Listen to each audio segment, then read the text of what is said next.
മാധവൻ എന്റേതാണ്. ഞാൻ ഇനിയും അയാളെ പ്രേമിക്കും, പകയോടെ പ്രേമിക്കും, പ്രേമം കൊണ്ട് പരാജയപ്പെടുത്തും, പവിത്രീകരിക്കും, ഒടുവിൽ അയാളിൽ തന്നെ വലയം പ്രാപിക്കും.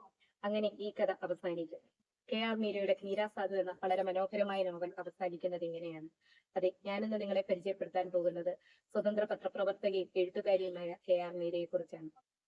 1970 കൊല്ലം ജില്ലയിലെ ശാസ്താംകോട്ടയിൽ കെ.എൻ. രാമചന്ദ്രൻ പിള്ളയുടെയും അമൃതകുമാരിയുടെയും മകളായി ജനിച്ചു.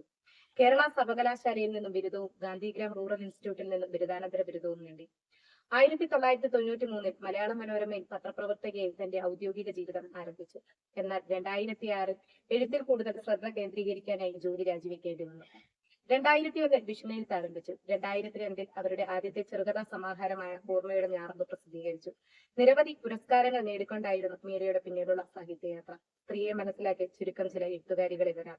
അത്രമേൽ പ്രിയപ്പെട്ട എഴുത്തുകാരി, ശക്തമായ നിലപാടുകൾ കൊണ്ട് വായനക്കാരുടെ മനസ്സിൽ ഇടം നേടിയ സാഹിത്യകാരി. എഴുത്തുപോലെ തന്നെ തീവ്രമാണ് സംസാരിക്കുന്ന വാക്കുകൾ. സംഭാഷണ ശൈലി കൊണ്ട് ജനങ്ങളെ പിടിച്ചിരുത്തുവാനുള്ള മീരയുടെ കഴിവ് പ്രശംസനീയമാണ്. കെ.ആർ. മീരയുടെ എക്കാലത്തെയും മികച്ച നോവലുകളിൽ ഒന്നാണ് ആരാച്ചാർ.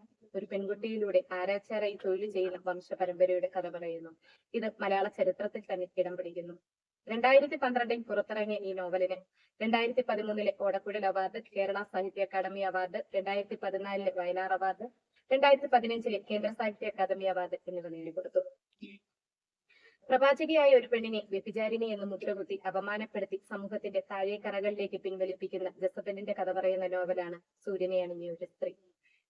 ഉടനയ്ക്ക് വശ്യത തേടിയെത്തുന്ന ആൺകാമത്തിനെതിരെ എല്ലാം സമർപ്പിക്കുകയും അതേ സമർപ്പണബോധത്തോടെ ഉയിരും ഉടലും കൊണ്ട് ആൺവഞ്ചനയ്ക്കെതിരെ പ്രതികാരവും ചെയ്യുന്ന തുളസിയുടെ കഥ പറയുന്ന നോവലാണ് മീരാ സാധു. വളരെ വ്യത്യസ്തമായ ഒരു പ്രേമാനുഭവമാണ് ഞാൻ ഇവിടെ പറയാൻ പോകുന്നത്. ഒരു കാര്യം നേരത്തെ പറയാം, സതി സാവിത്രിമാരും മര്യാദ പുരുഷോത്തമന്മാരും ഇത് വായിക്കരുത്. വായിച്ചാലുണ്ടാകുന്ന സദാചാര ഭ്രംശത്തിന് ഞാൻ ഉത്തരവാദിയല്ല എന്ന് പറഞ്ഞുകൊണ്ടാണ് കെ.ആർ. മീര തന്റെ കരിനീല, ആ മരത്തെയും മറന്ന് ഞാൻ, യൂദാസിന്റെ സുവിശേഷം, മാലാഖയുടെ മുറിവുകൾ എന്നീ നോവലുകൾ എഴുതിയിരിക്കുന്നത്.